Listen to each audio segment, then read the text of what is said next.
This is Pet Life Radio, the possumest pet party place on the planet. That's a lot of peas, baby, isn't it? Yeah, it is. Get ready for some tail wagging, fur flying, feather flapping fun. Oh, yeah.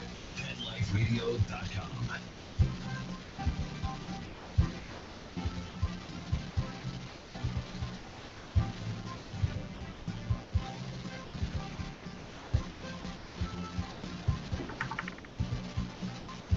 Okay. And welcome and good morning to everybody, or good afternoon as the case may be. You're here live with Dr. Jeff Werber, your host for the next 30 minutes here on Pet Life Radio's only live call-in show, Ask the Vets with Dr. Jeff. And live call-in, that means call in. In fact, you don't even have to just call in. You can actually join us online by going on to our website, to the www.petliferadio.com. Click on the Ask the Vets with Dr. Jeff tab and follow the link to the Google Hangouts, and you can actually join us live right here. You can actually bring your pet and hold your pet in your arms, or just move your camera or your iPhone, and we can see you, we can see your pet, and answer any questions you may have.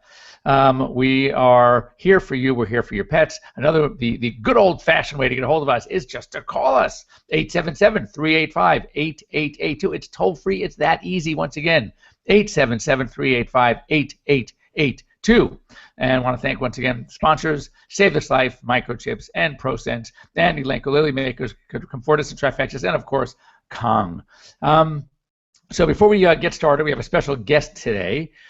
Just some cute things I actually read. This is very interesting. First of all, I'm going to give a little plug here, because there was a report that a raw dairy had to recall a ton of their milk because they found salmonella.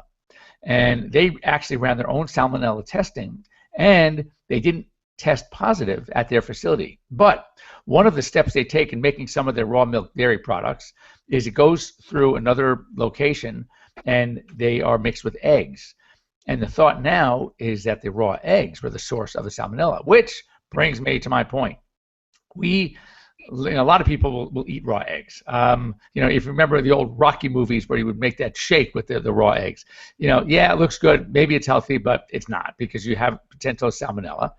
And one of the other things about raw eggs, it's in a lot of our raw baked products. Well, they're not baked yet, but the things that we like to eat. For example, cookie dough. How many of you love to eat cookie dough? Well, I love to eat cookie dough. So anyway, my daughter, who was in grad school at the time, getting her MBA, this is after being in the Cordon Bleu, so she was a chef, a pastry chef, and she read this article about Nestle having to recall like thousands of cases of their ready-made cookie dough, and that came in that yellow log. All you had to do was slice it up and put it in the baking sheets and bake away.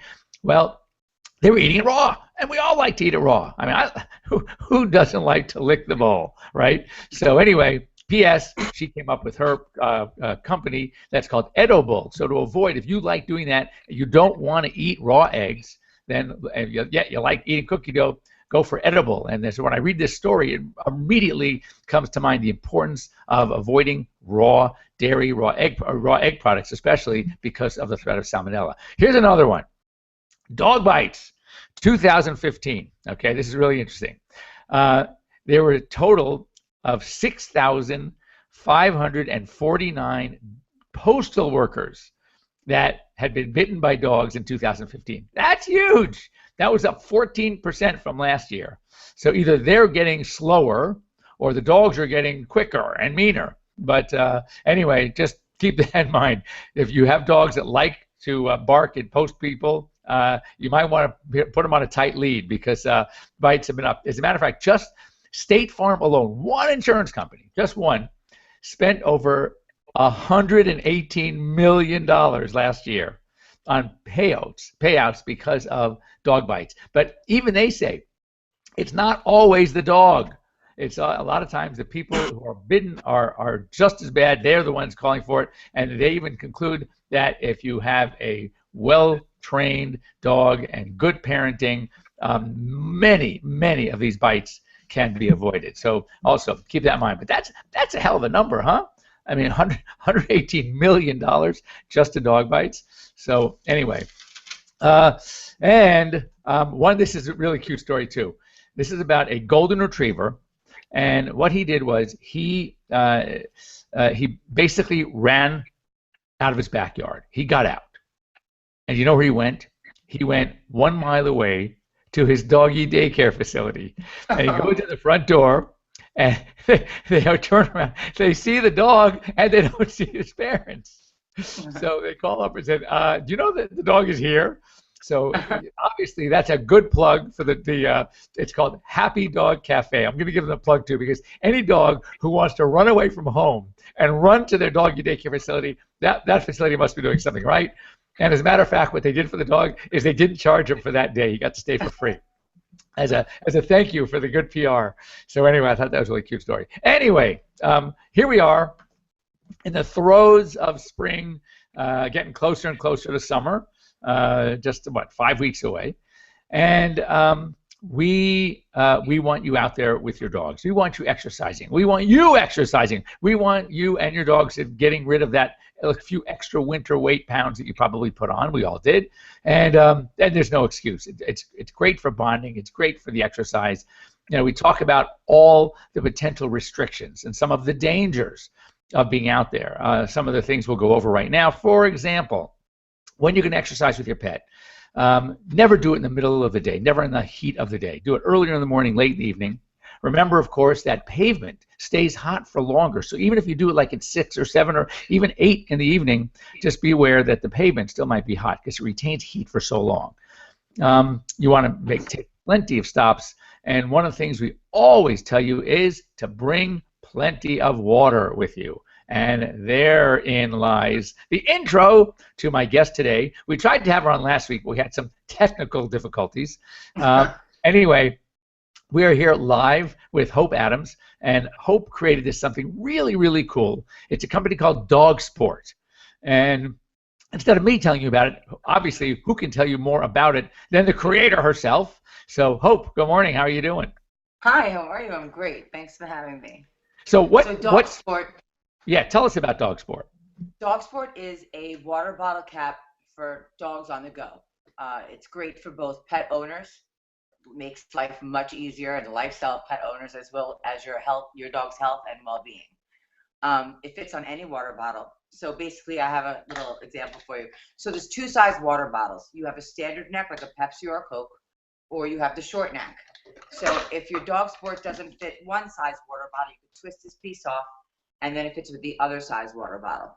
It also has controlled water flow. So basically, if you have a small dog, you're not going to squeeze the bottle while your pet is drinking it.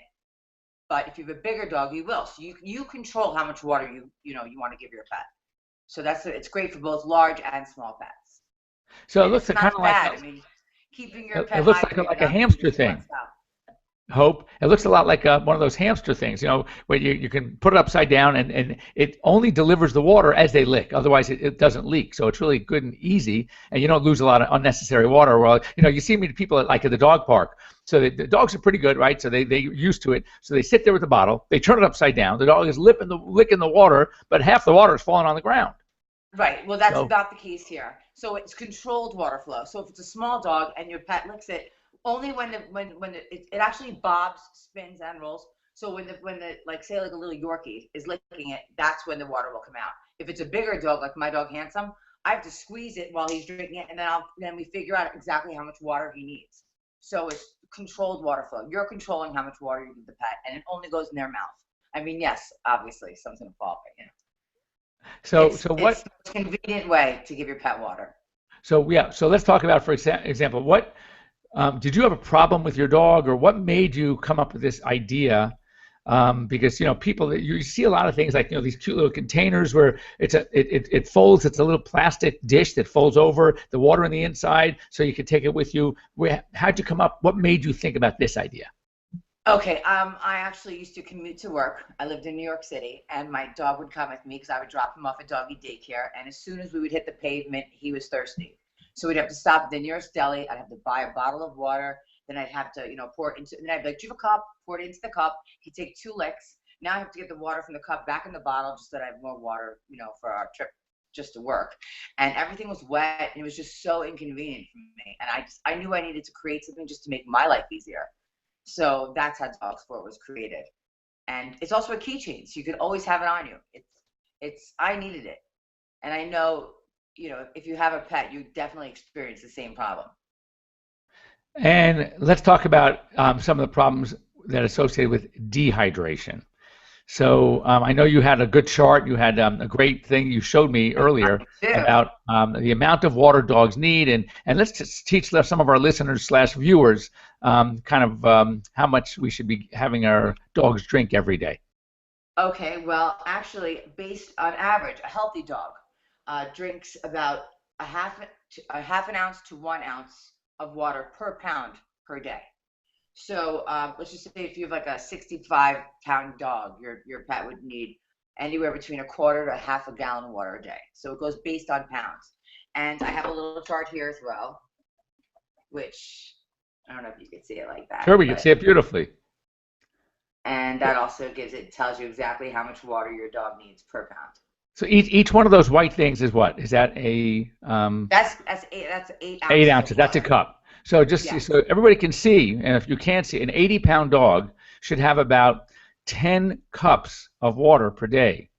So that's a lot of water. So we have to be really, really careful because actually we're all made of water, and they actually because we eat food that has water in it, and especially for dogs who just eat kibble, they even need more water because they're made of more water than we are actually.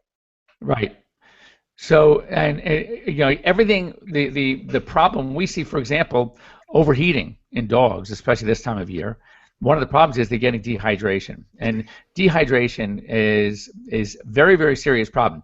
A lot of our organ functions, as Hope just mentioned, are thriving on the body's water, and if we can't provide that water, then we can get some organ issues, organ shutdowns. I'll give you an example. One of the parameters that we look at for kidney function is something called BUN. It's blood urea nitrogen. And BUN is very, very closely related to the hydration of the amount of water, free water in the body. And when we have a very high BUN, it doesn't always mean that we have bad kidney disease. But we talk about something called prerenal azotemia. And azotemia is the elevation of these kidney enzymes. And often, one of the reasons why they are elevated, especially the BUN, simply because of dehydration. In fact, when you have a person suffering from severe dehydration, sometimes they have to go to the hospital. Why are they going to the hospital? They're going to the hospital for what we call IV fluids. And interestingly, and this is very similar for dogs and cats and other animals, that there's no treatment necessary other than rehydrating. So this person goes into the hospital, they don't give antibiotics, they don't give vitamins, all they give is water, IV fluids, and that can turn everything back on. That's how important water is for the body. So anyway, hope don't go away. We're going to talk a little bit more about dog sport. We have to take a quick break here on Pet Life Radio's Ask the Vets with Dr. Jeff. We'll be back in just a few minutes. We'll be right back, right after these messages. Stay tuned. I'm cold.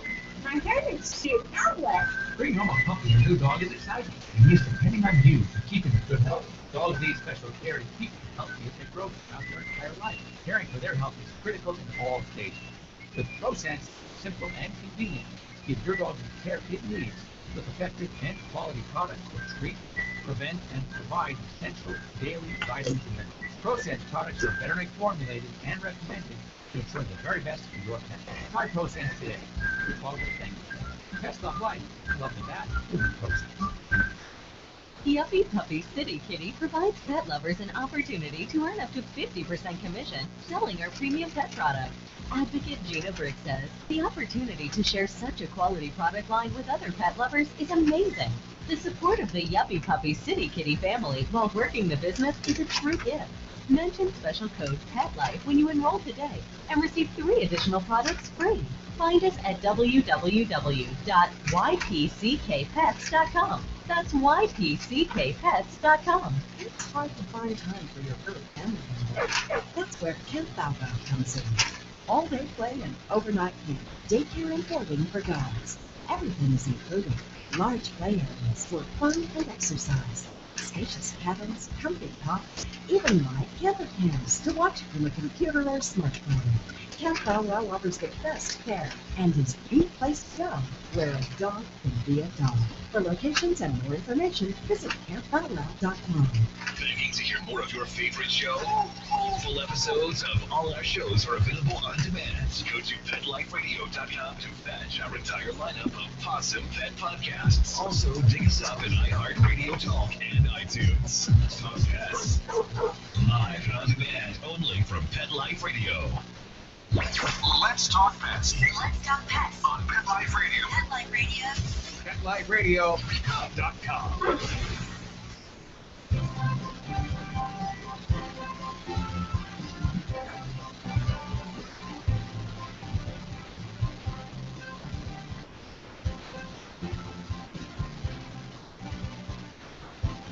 Okay. And welcome back. You are here live with Dr. Jeff Werber, your host here at Pet Life Radio's Ask the Vets with Dr. Jeff. And we have a special guest, Hope Adams, who is the creator of Dog Sport. And Dog Sport is a really cool device for those of you that have missed it. It's something that's very easy to use. It's very convenient. It fits onto any water bottle. Some of them even have a little hook. You can hook on it right in your belt. So it's great to have with you when you are exercising, when you're walking your dogs. And we were just talking about the importance of keeping our pets well hydrated, because dehydration can be very, very serious. And let's face it, just as we do, our pets need a lot of water. And the more exercise, the more water they need. The hotter it is, the more water they need. And when you put the two of them together, because we're doing a lot of exercising during spring and summer, then it's even more important that these dogs get water. And as I mentioned earlier, there are a lot of guidelines we talk about. We want you out there. We want you exercising. We want you making sure you exercise earlier in the morning, late in the evening.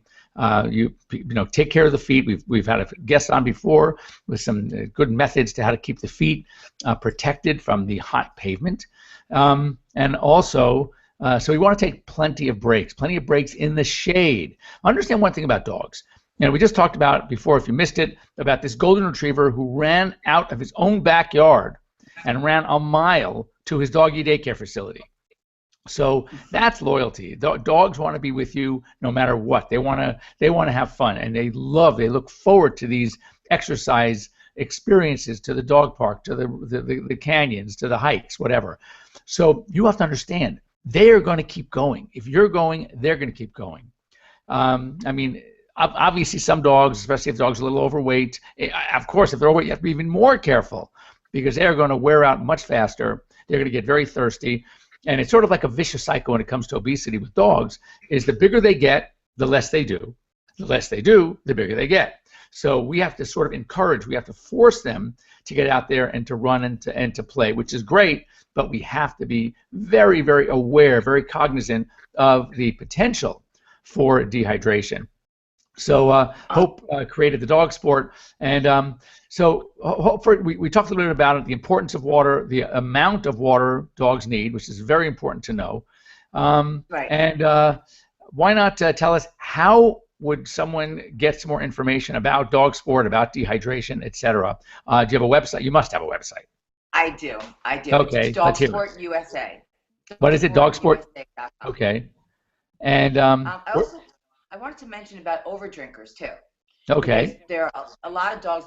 There's underdrinkers, and then there's overdrinkers, and that could be really toxic as well, because they drink so much so fast it doesn't register to their brain, and they pretty much drown their organs. So that's another thing that, especially if your dog is older or if he's on medication, you have to really watch to see if they're an overdrinker or an underdrinker. One thing that you said.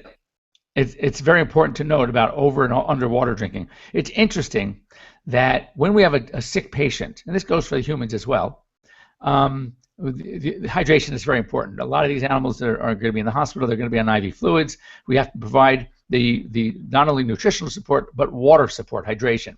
Very important for healing, very important for the organ function, etc. Interestingly, however, I learned something that when people are in hospice, all right, where they are, because of a cancer, because of an organ failure, when they're really getting sick, it's interesting that they actually cut back on the amount of water for that very same reason of overhydration.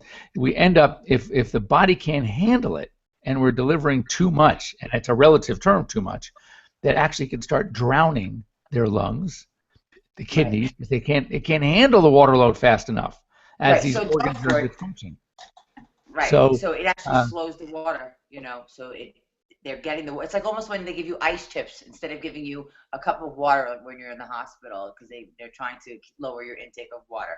So that's how Dog Sport is helpful for the dogs that are over drinkers, because it is monitoring how much water that they're getting. So I also want to add one more thing. Why I like this product is that if you have a dog and he's at the park, and you take him, he had breakfast, and what does breakfast consist of? Typically, breakfast consists of dry food, like you mentioned earlier, a lot of kibble.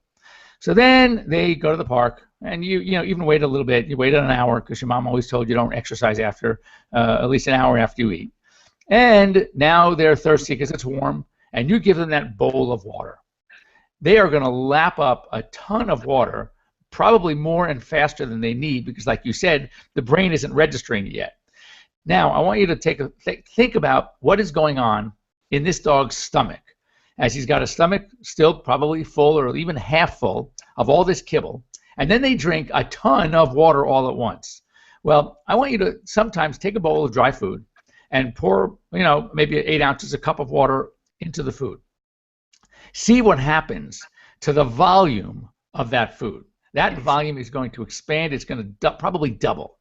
So now you have this dog who had breakfast, then goes out, starts its walk, whatever. It's hot, right? So then he drinks a lot of water. You give him that water bowl. You're at the park, and they have a spigot, and they have a communal water bowl for everybody. And this dog is lapping away. Then what happens? He wants to go play again.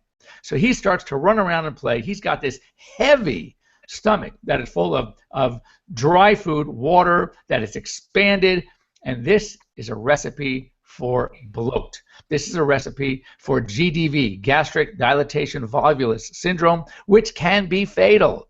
So again, we have to be very, very, very careful that on the one hand, yes, our pets need to drink, but we have to sort of monitor and control the amount of water they take in all at once, especially if they're being very active, especially if they're running and they're at the dog park and they're chasing the frisbee, they're chasing the tennis ball. So one thing about the Dog Sport is very controlled. They get the water, but they can't get too much in one big gulp, because they're licking it off the spigot itself. And I think it's also for that reason alone, I think it's a very smart product to have. So where can people order a Dog Sport? You can go to the website at dogsportusa.com. And how about retailers?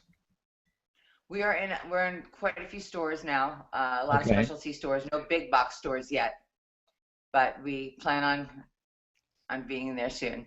Now, I know we have it. I was so impressed with it that we have it in our office. Are you also trying to market through more veterinarians as well? Because it's a great thing to have. I am. I'm doing well with vets. Sherman Oaks, some other vets around the area. Yeah. You're my favorite, though. Oh, thank you. Well. You so saved no, it's my dog's ears. Yeah.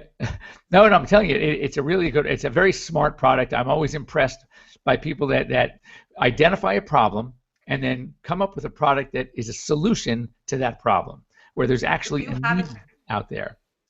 If you have a dog, you really need. I mean, there's nothing more convenient. Finding a bottle of water, you could even have a bottle. You could drink half of it and then give the other half to your dog. So it's a keychain, so you always have it on you, and it just makes life easier. It's all about the pet owners as well. You want to make their life easier. It's about a lifestyle, and as well as your pet's health and well-being. So it's just so convenient, and it's needed. It really is needed. Especially, it's like torture. I mean, these dogs are in cars for hours, and people they're drinking and doing it. They don't realize that you have to give your dog water. It's so important. And you just mentioned cars, which was going to be my next. What a perfect segue! You didn't even know it. That one last thing we have to talk about, and you know, Hope just made a great point. That oftentimes when we go to these places, they're not next door to us. So we put them in the car and we drive.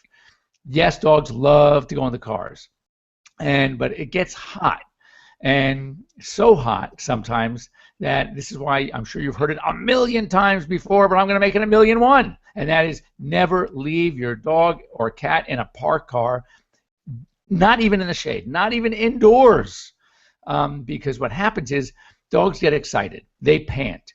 With the windows open, the cracks that you leave them open thinking that's enough, it's not enough. And between the heat itself, but even if you park inside, it's their own heat. We got to remember one thing. A dog's body temperature is anywhere from 100.5 to 102.5, even when they get excited, nervous, even 103. So that every time they're panting like that, that's 100-degree air, okay, that is just coming out in the car, and then ultimately, in time, the car's going to be like a sweat box. And then they cannot really control the amount of panting. The hotter it gets, the more they pant. The more they pant, the hotter it gets. It's just science. So what's happening is we are creating a problem. So it's very important that never, I mean, especially during spring and summer, but even never leave your dogs in a parked car. I've seen this interestingly when I go up to the snow for my snowboarding. I've seen dogs in a car, and it's freezing. I mean, it's 32 it's less than that degrees outside, and yet the inside of the car is all fogged up because the dog is panting. So you have to be very, very careful. Don't kid yourself, and make sure there's plenty of water, but don't leave them in that car even for 5 minutes. I once did a time-lapse photography where we took a thermometer and put it inside a car, parked it in. It was under a tree, so it was in the shade, but it was outside. In 14 minutes, it got up to 130 degrees in that car. So, guys, it's really dangerous. So anyway, now you have a solution to keeping your pets well hydrated, to still get out there, have fun, enjoy them, get the bonding going. It's a great time of year to do so. Spring and summer, we love it, getting out there with our pets. And Hope Adams, I want to thank you so much. Dog Sport. Thank you. DogsportUSA.com. DogSportUSA. And you can either get it from online, go to your hopefully your specialty pet store will have it. But it's a great thing to have. It's convenient. It's easy. It's small, and it's not expensive. So there's no excuse not to have it. Anyway, thanks again for joining us here on Pet Life Radio to Ask the Vets. I want to thank again our sponsors, to ProSense, and to Save This Life Microchip, and Kong, and Elanco, makers of Comfortis and Trifexis. And we will be lucky enough to see you here next week. Have a great week, everybody. Thank you.